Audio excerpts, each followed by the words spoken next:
Broadcasting from the Cass Corridor in Detroit. This is The Metro on WDET. I'm Robin Vincent. And I'm Tia Graham. What up, though? Today on the show, we sit down with the defenders of democracy in Detroit, the Detroit Documenters. They'll tell us about a recent meeting focused on community policing in our city. And we press play on a new movie filmed in Detroit, Albany Road. It's hitting theaters next week. Also, we explore how CreatorCon is connecting small businesses and content creators with resources and community. But first, in races for the Michigan Supreme Court, voters here bucked the conservative trend that swept the country.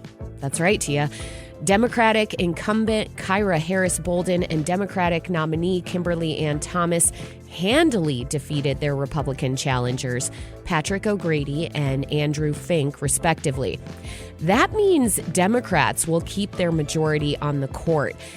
And that political makeup could have major implications for Michiganders, particularly with Republicans holding power over the federal government. That includes the White House, the Senate, and potentially the House. Quinn Yeargain spends a lot of time thinking about what's happening in America's courts and how they affect our democracy. Quinn is a law professor at Michigan State University, and they focus on constitutional and criminal law. Professor Yeargain, welcome to the Metro. Good morning. Thanks so much for having me. So first, voters overwhelmingly chose two Democrats for the Michigan Supreme Court races. What can you tell us about these two justices? Yeah, so, they are definitely in keeping with the progressive majority that is on the Supreme Court right now, which is broadly committed to protecting more individual rights and liberties under the Michigan Constitution as opposed to the U.S. Constitution. They take, a very different view of separation of powers in terms of what the legislature can do than some of the conservative justices on the court. And their own backgrounds, I think, are somewhat more diverse than, traditional judges in that respect as well.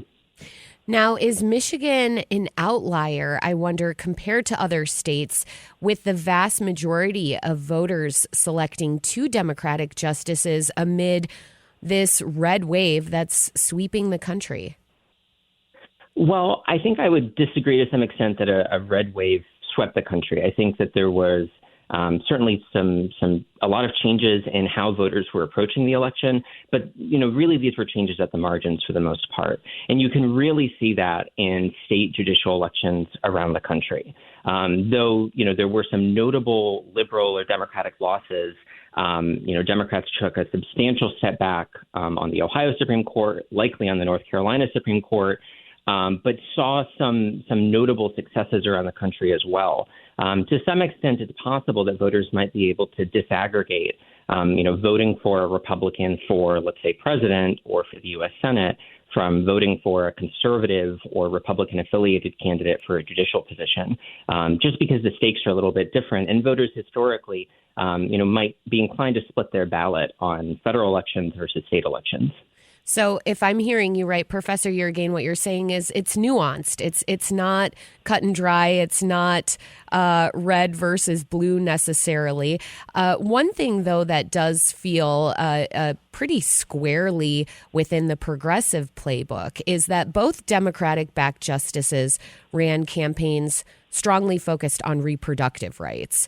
Have you observed other judicial races in the country where candidates ran on a similar playbook, say with reproductive rights front and center, and they won? I think it's definitely a newer thing. And one of the big challenges in this space is that most state rules for how judges and judicial candidates have to conduct themselves prevents them from taking specific positions that might present themselves in cases that are presented to them. Judges can't tell parties in advance how they might rule, and that does affect how they're able to communicate with voters, for example. I think, given that the attention of voters has been directed towards state politics and state courts, especially after Roe v. Wade was overturned, 2.5 years ago, I think we're likely to see more of this. But, what happened in Michigan, I think, is something that may very well foreshadow similar changes in how judicial candidates who are affiliated with the left or the progressive cause will campaign in the future. Interesting. Okay, so there might be future candidates taking a page from this playbook that we saw here with these two candidates. Now, Michigan voters, to stay on the topic of reproductive rights, they enshrined abortion access in the state constitution 2 years ago. So does that leave any room even for a court battle in the future? I think it definitely does, largely because the exact meaning of any constitutional provision is really whatever the courts tell us it means. I think if we look at the right to reproductive freedom in the Michigan Constitution, it is remarkably detailed, but it doesn't definitively say exactly how a court must interpret it.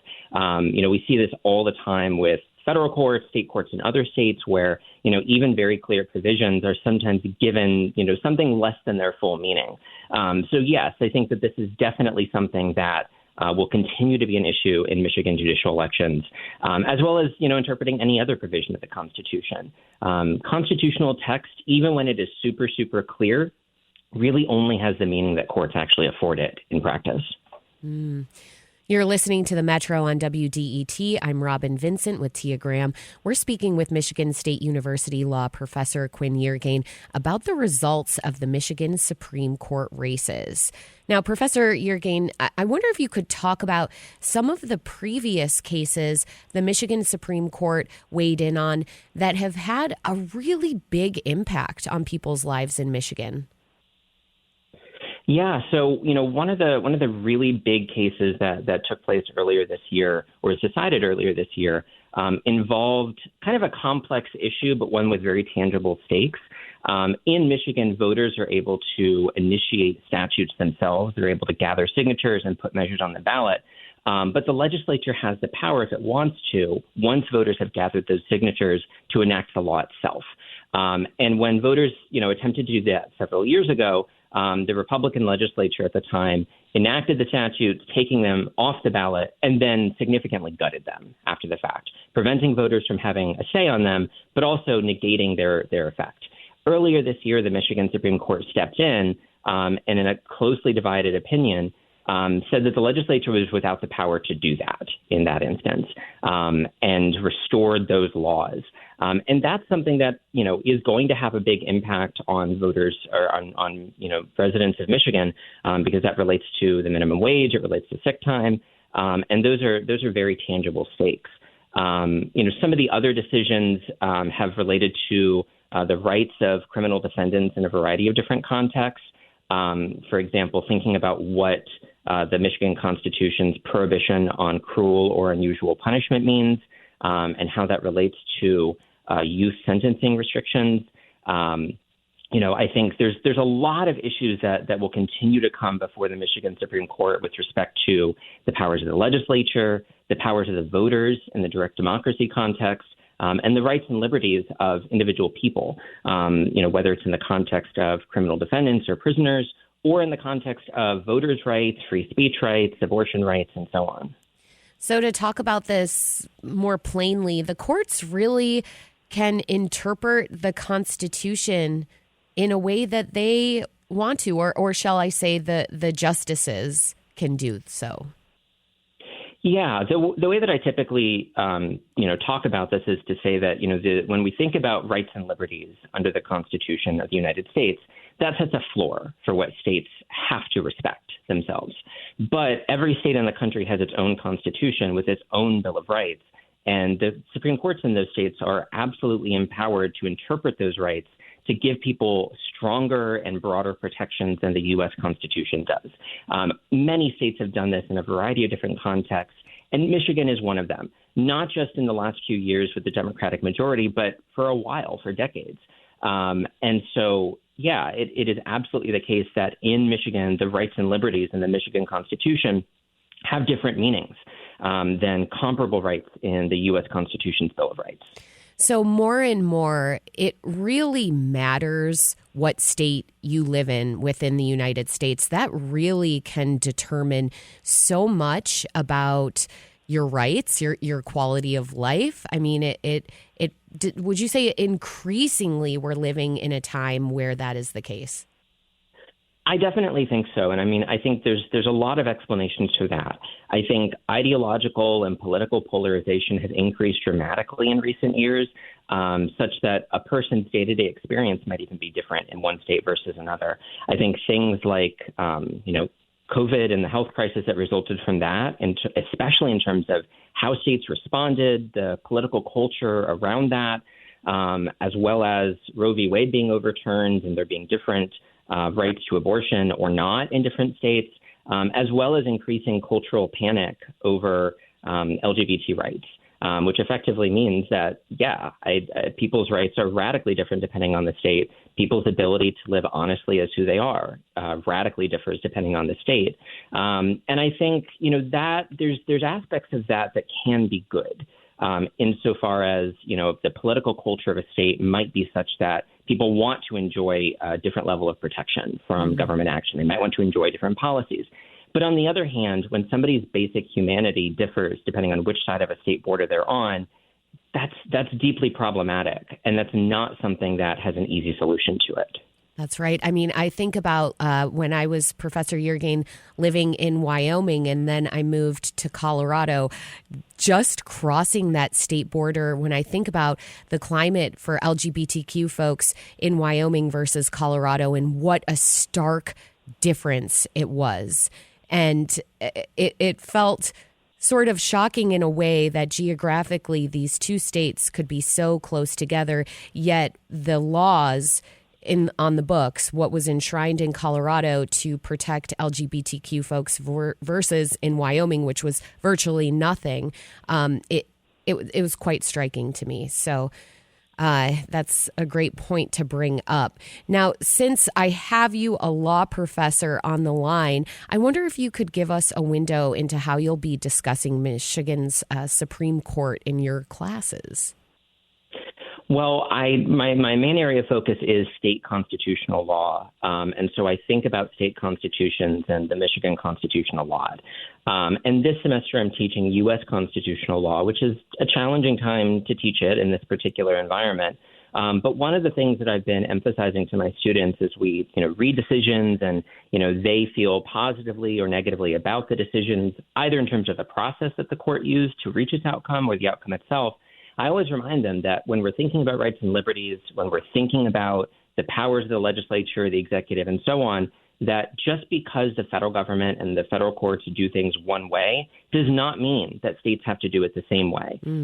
That if we don't like an outcome, or we don't think that this is an honest way to interpret a provision in the U.S. Constitution, for example, or voters in a state want to provide greater protection for themselves or for members of marginalized and vulnerable communities in their states, they have the ability to ratify new amendments to their Constitution, to push the Supreme Court of their state to recognize new rights, to rely on their state's unique history, culture, context, et cetera. And so, there is no one constitution in this country. There is no one Supreme Court in this country. We have many constitutions, many courts, and many different conceptions of rights. And I think that's a really, helpful thing to remember at this time in particular, as a lot of people, myself included, are having concerns about the future of this country at the federal level. Yes. I mean, and that's where I want to end things with you, is looking at the future of this country on the federal level, because President-elect Donald Trump has played a huge role in reshaping the judicial system by appointing conservative judges to the Supreme Court and to many lower courts. So I wonder if you could just briefly talk about what another Trump presidency could mean for America's judicial system more broadly. Yeah, a lot of people have been thinking about that in the last several days and really in the lead up to the election as well. We don't know if any members of the U.S. Supreme Court over the next 4 years will step down. It certainly seems possible. Justices Alito and Thomas, are certainly the oldest members of the court and among the most conservative. And there's some speculation that they might step down. An appointment to replace either one of them would not change the ideological balance of the court, but it would extend the court's conservative majority out much further into the future. What we do know with some confidence is that, Donald Trump will have the ability to appoint a number of judges to federal district courts and federal appellate courts upon taking office. That's largely because there are a lot of judicial vacancies in dark red states that have 2 Republican senators. There's an informal practice in the U.S. Senate with respect to district courts where the district court nominees need the support of their home state senators to get a hearing before the Senate Judiciary Committee. And so as a result, in many district courts in Texas, Florida, Missouri, Louisiana, and so on, there are judicial vacancies that have been there for years that Joe Biden has not been able to appoint anyone to because he hasn't gotten the support of Republican senators, and the Senate has not abandoned this historic deferential practice. So Donald Trump will have a number of judicial vacancies when he takes office. Now, I think the flip side of that is in the lame duck session, the Senate, I think, is absolutely going to confirm a number of Biden's nominees to courts in general. As far as how many they'll be able to do, that's really a difficult question, but it's absolutely the case that Trump will be able to continue to reshape the judiciary over the next 4 years. Quinn Yeargain is a law professor at Michigan State University who focuses on constitutional and criminal law. Professor Yeargain, thank you for making the judicial system an approachable topic, and thanks for joining the Metro. Thanks so much for having me.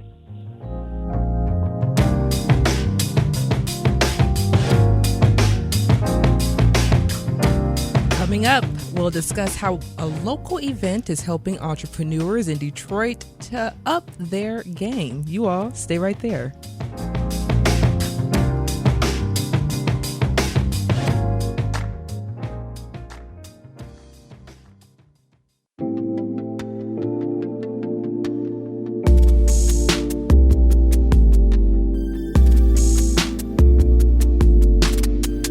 Welcome back to the Metro on WDET. I'm Robin Vincent. And I'm Tia Graham.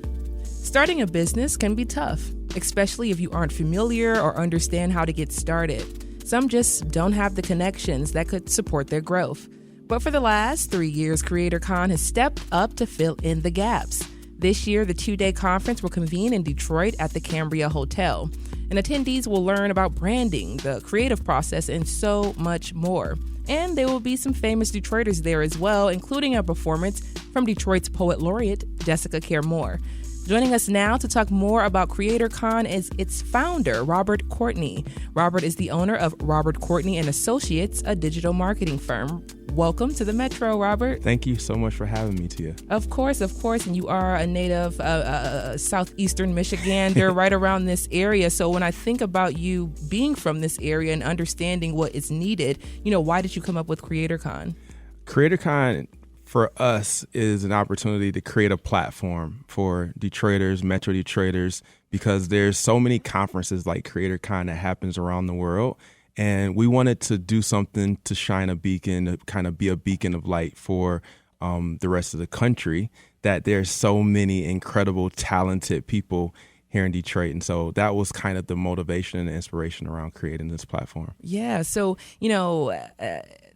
in your career, especially in marketing, how has it helped you create this space for entrepreneurs and content creators? What has it taught you about some of the gaps or some of the things that you can help fill in through CreatorCon? Yeah, the biggest thing it's taught me is that regardless of the industry that you're in, you're a creator. And, there's so many things needed across the board, whether you're in real estate or tech or fashion.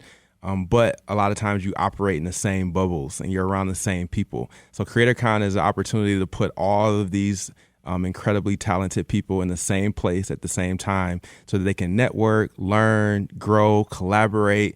And, us being so familiar with those type of conversations, we felt like we were the right company to launch that. Yeah, and hearing you talk about this is a theme that I've been hearing a lot from, especially new conferences, new organizations that are coming up. They're seeing that there are so many different cool things happening in this section or this sector or this industry, and yet the intersections aren't connecting. Yeah. So I see CreatorCon bringing these intersections together so people can find out how they connect in the first place. And especially in the city of Detroit, why is that so important? We just got so many different things happening. Why is that so important? Yeah, because, for me, I've always lived in a space of wanting to connect people just in general, whether that's connecting different races, different cultures, different age groups, income groups. Regardless, my goal and passion as a person is about putting people in the same place at the same time so that they can learn and be introduced to things that they may not have been introduced to. And so CreatorCon is like the extension of that. And I feel like Detroit is kind of at the forefront, and we're learning to be more cohesive, and we're learning to do things together. And so as we continue to grow, I hope CreatorCon is kind of a fuel behind those intentions. I love that. That's one of the themes I've noticed so much through the industry. Once again, no matter where it is, arts, it's the auto industry, It's real estate. So many people are hungry to connect with other people in other spaces and sections. So this is a right along the alley of what we've been following here on the Metro. If you're listening to the Metro right now on 101.9 WDET, I'm Tia Graham with my co-host, Robin Vincent. We're chatting with Robert Courtney about CreatorCon. So, for me, honestly, when I heard about CreatorCon, I heard the title, I instantly just went to content creation. That was the first thing I thought of, and it was one of the only things I thought of. But then as I started to read, I noticed how broad it was. And you talked about all of the different industries in Detroit that will be represented, in Metro Detroit that will be represented. So if we can just go into this idea of what content creation is for our listeners, especially who may not understand what it really means. Yeah, so content creation, especially for us as a marketing and branding agency, it is the creation or the opportunity to communicate who you are, what you do across digital platforms. Mm-hmm. And so in today's environment, if you're branding or building a business, you have to create content in order to exist. And if you're not creating content, people probably don't know who you are. Yeah. And so that theme kind of permeates through the conference. But the reality is that con was really a play on words. It's conversation, it's connections, it's content, it's a conference, and so it was an easy way for the individual to use their own imagination for that word to speak to them however it does. And it was content creation in my brain, which is so interesting that I thought of content creation out of that one. But just following up, for those who now have a little bit of a more understanding of what content creation is, especially when we talk about businesses in different industries, why is it considered so crucial to have? You talked a little bit about it, but there are so many folks who are like, I'm not going to post on this social media. That's just not something that I want to do. But it is very crucial in today's world. Oh, my goodness. It's the lifeblood of success in today's world. The 80% of consumers now for your major industries are looking at social media first. Mm-hmm. That is one of the first places they go to find out whatever they need. And the way that happens is triggered through awareness. You have to be top of mind. The only way you can be top of mind is if you're creating consistent content that puts you top of mind. And so I think that's important, especially for people that's been successful in the past using traditional media. Content creation, whether it's through traditional or whether it's through social and some of the modern technologies, you're still creating something that speaks to yourself or your brand or your business. Mm-hmm. And Robert, just going to the conference itself, focusing in on CreatorCon, which is happening November 15th and 16th at the Cambria Hotel in downtown Detroit. Just give folks a little bit of a background about it. What can they expect, especially those who are really interested in growing and expanding their businesses? Yeah, absolutely. So there's several facets of CreatorCon. Obviously, there's your panel sessions, your keynote speeches, your fireside chats. We have Damon Dash this year, Dennis Archer, you mentioned Jessica Care-Moore. So you can expect those featured guests, but then also you can expect entertainment. We'll have a fashion show. And then beyond that, we have the podcast playground, where people will be podcasting live from the conference, sitting down, having interviews from people that they don't typically get to see. Yeah. And then there's workshops that'll happen on Saturday from 8 o'clock until 4 o'clock. And so we've tried to encompass every aspect of what a brand owner or creator would need in order to have a solid foundation for how they can move forward, but then also make those connections and network so that maybe you have the conversation that changed your life. Honestly, that's the perfect place that I'm going to end it. That's the perfect way I'm going to end that. Robert Courtney is the owner of Robert Courtney and Associates, a digital marketing firm. He is also the founder of CreatorCon. CreatorCon is on November 15th and November 16th at the Cambria Hotel in downtown Detroit. Tickets are on sale right now. Where are tickets on sale? CreatorConDetroit.com. Robert, thank you so much for joining us on the Metro. Thank you guys so much for having me. Of course.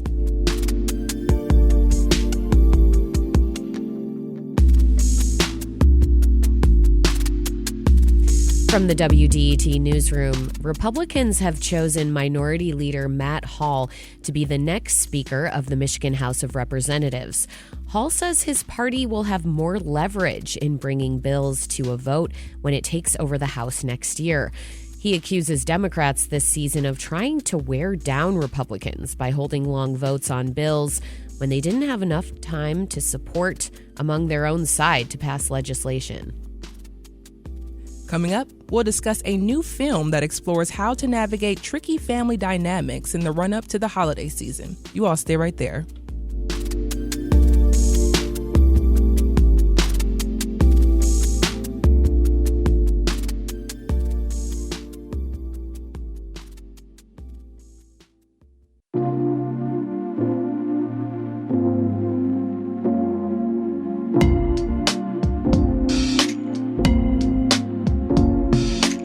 Welcome back to the Metro on WDET. I'm Robin Vincent. And I'm Tia Graham. The holidays are right around the corner. The days around Christmas and Thanksgiving are known for a lot of things: pretty lights, hearty food, and lots of time with family members. Maybe too much time. So, what do we do? Do we confront the situation head on and work through the tension, or do we pretend they don't exist? That's one of the questions that the new film Albany Road asks. The movie stars Renée Elise Goldsberry and longtime actress Lynn Whitfield. The story follows a high-powered woman on her way to the most important meeting of her life. And while on her way, she's forced to share a rental car during a snowstorm with a mother of her ex-fiancee. Albany Road comes out on November 15th, and we have the director and writer of the film here with us now, Christine Swanson. Christine, it should be said, is from the city of Detroit, and one of her most prominent films is The Clark Sisters, about the Detroit gospel family. Christine, welcome to the Metro. Hi, glad to be here. Of course, and I always ask when I have a native Detroiter on, what part of the city are you from? 8 Mile, Illinois. All right, West Side. All right. All right. So the movie follows Celeste, a New York executive who's forced to share a rental car with her ex-fiance's mother. Okay, that's already drama right there. So Right. I want to start with a clip from the film. It begins with Celeste and her ex-fiance's mom, Paula, having to take a different route to get to their destination because of some closed roads. This is all farmland. Look, we can't take this route. Unless you want to just sit here and wait for whoever to decide to reopen that freeway, this is how we're getting to D.C., okay? Because my meeting is in 4 hours, so I will take whichever route is open by any means necessary. Fine. But just lock these doors, because I don't want any run-ins with demented forest people. It's Pennsylvania. There's Amish people here and Quakers. They make furniture. Whatever. But you have to protect yourself in these backwoods, because I am not going down without a fight. Oh my God. Yeah. What are you doing with that? Better safe than sorry. How are you going to travel with that? Well, listen, I know what I'm doing. I put it in my bag right before I check it.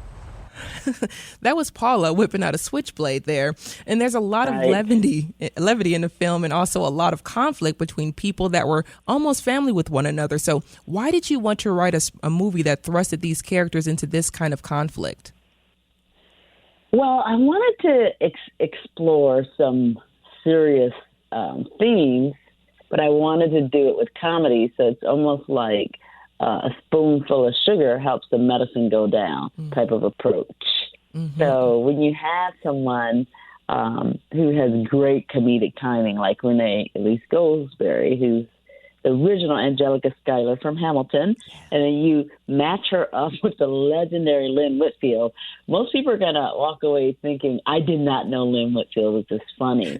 But then the humor takes a serious turn. So it's equal parts hilarious and equal parts gut-wrenching. And when you're writing this film and you're going through the process, what questions did you ask yourself about relationships and building healthy relationships when you were writing Albany Road? Well, to me, it's always an issue of how messy are these characters' vulnerabilities. Because the messier they are, the more human these characters are. Because in our daily lives, like, we deal with a lot of messiness. And when we tap into those vulnerabilities in particular, in storytelling and through cinematic rendering, there's an opportunity to tap into people's empathy. And I feel like as a storyteller and filmmaker, like, that's my greatest objective, is can I connect with audiences emotionally in a way that they can leave the theater having had an experience. Yeah. And Christine, when you are also in the process of writing the story, especially this particular story, Albany Road, the perspective, I'm wondering, when you're writing these characters, are you writing in the perspective so that way we are seeing these women in a way that Black women are going to be portrayed in a certain way? Are you writing it in a way that Black women are portrayed in a way that you want them to be seen on screen? Absolutely. Yeah. And at the same time, I could take this whole movie, Albany Road, and put an all-Chinese cast, and the story would be exactly the same. So in many ways, Albany Road is an expression of my heart and my community. But in the rendering of the storytelling, it's so universal that I got 2 standing ovations from 700 white people in Illinois when they screened this film. So what I think is successful in terms of telling a particular story about Black people is when others also engage with our storytelling and connect with their empathy. So interestingly, our stories are as universal as anyone else's. And Christine, I love that so much, because I went through and looked at some of the shows that you've been writing on recently, and and directing on recently. And there's Bel Air, there's Found, there's All American Homecoming. So these are stories that are right now being shown as Black stories, but they're stories that anyone can be placed in. So can you talk about the importance of writing stories and telling stories in that way that everyone can be seen in these characters? Well, first of all, a perfect example of this is I'm from Detroit, and it came up that the industry was making the story about the Clark sisters, and I immediately perked up and I thought, oh my goodness, only I can direct this movie. I convinced myself, because I'm from Detroit and I had an intimate connection with who these women were and are. So I just felt like I would be the natural choice. And in doing that, what that means is I hold closely in my heart and in my mind the importance of telling stories with characters that have 3 dimensions, characters that remind me of my grandmother and my great aunt who were in the 60s from Mississippi who raised me in Detroit, characters like my church members at Oak Grove AME Church. Like, if these characters are not accessible to the people that I know, my cousins, aunts, uncles, and what have you from Detroit, then I think I have failed as a storyteller. So that is always my goal, is to make sure these characters feel real. Yeah. Believe it or not, it sounds easy, but time and time again, we see stories where we're just like, I don't know about that, but it's fed to us consistently. So I just try to approach it as if I can't show it to my cousins in Detroit and they laugh, then I'm not doing something right. We always say Detroit audiences are hard to please anyway. So if you please a Detroiter, then you did something right. I know. I love Detroit audiences. They just keep it so real. It's a fact. And if you're just joining us on the Metro, we're speaking with Christine Swanson. She's a Detroit-born filmmaker. Her new movie is Albany Road, and it's out on November 15th. Now, just kind of sticking with the topic we're talking about now, this is a difficult moment for a lot of liberals in our country, but particularly for a lot of black women, okay, who watched a white man who was convicted felon win the White House. You've spoken about storytelling being a revolutionary act. We're talking about that right now. I'm wondering how you reflect on this right now during these times. Well, it was really devastating for me on so many levels to wake up post-election, because the election results affirm what many black women believe about America, that pretty much they would rather send a felon than a woman of color to the White House. And not just any woman of color, a woman of color who has achieved excellence in every standard in terms of her life and profession.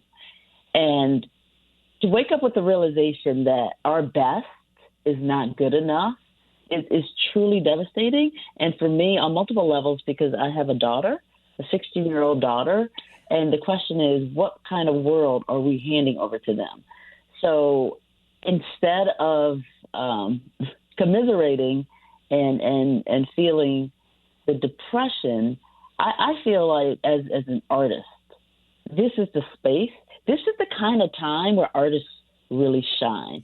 So I'm looking at my movie, which my movie amplifies love, joy, and excellence. And I'm using that as my revolutionary act in a racist country, which refuses to acknowledge the accomplishments of overqualified black women. So we're talking about speaking of overqualified black women. You talk about a stage and screen legend like Lynn Whitfield. I'm really proud of the fact that we are pushing for Lynn to be seen in an industry that mirrors the racism and misogyny in our country. So we believe Lynn Whitfield deserves an Oscar for her role in this movie. And here's a scenario where she's truly an overqualified black actress in a strangely racist industry. And we're like, well, here's a movie that personifies excellence on every level, from the writing, directing, producing, all black folks. And yet we have produced a movie that moves the hearts of white people. Now talk about solidarity. Now talk about how art can heal and bring people together. That is what I want to focus on and push as a revolutionary act today in America, because democracy no longer makes sense to me. Christine, just listening to that, it honestly fills me with so many different emotions and feelings, because, we're seeing a lot that this country's telling us, especially as black women, and it's hard to wrestle with. It's hard to tussle with every single day. But I do want to get to one more clip of the movie, because I think it kind of ties in. It kind of pulls this all together so we can end the conversation. But this clip is Paula talking with her son, trying to impart a little bit of wisdom onto him. I'm wondering if you can talk about the tension between trying to plan ahead and trying to foresee problems, and also simply living in the moment. So here's that clip with Lynn Whitfield. Like you always say, Ma, everything happens for a reason. I know what I said. Look, can always plan for certainties in life, like tenure, right? Okay, look, just don't be parroting all this back to me. I know what I said to you, but you're not hearing me. What I'm trying to say is that we come face to face with what we fear the most, or what we want the most, and sometimes you win. And sometimes you lose. And I'm not gonna presume to know how I would weather a storm, because you can't know how you're gonna respond to a storm until you're in it. So listening to that, number one, boom, that's Lynn Whitfield all day. She's just, an amazing actress and has been for decades. But why is this such a big point of conflict in our relationships and in human life when we think about the problems that we're trying to overcome and foresee and look into the future, when we just simply should be living in the moment? Well, honestly, a lot of the way that we operate in our world, in my industry, is predicated by fear. It really is. And it's the fear of losing. It's the fear of being judged. It's the fear of making a mistake. And I just feel like in many ways that politically we see a country that's mired deep in fear and uncertainty. So I just believe it's important to kind of address these things head on, because this is the part of our messy vulnerability that is real to us. And I choose to tell stories in this way as opposed to somebody who's like, you should make a documentary film about the struggles of Black people or Black women in America. And I'm like, I'm not interested in doing that. Because if I do that kind of work, I will constantly have to justify my existence in this country.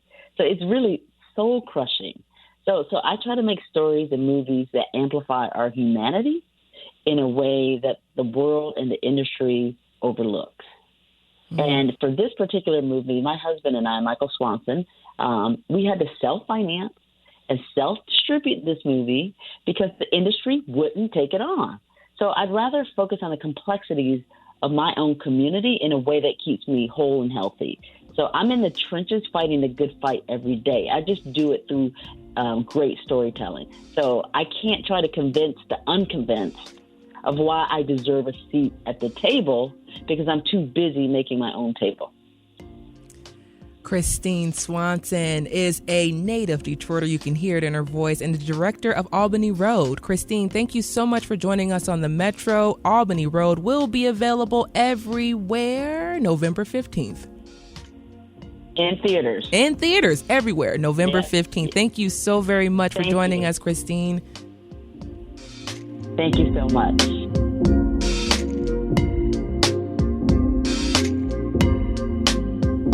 Coming up, what does community policing look like in our city? The Detroit Documenters will tell us what they've been hearing. Stay with us.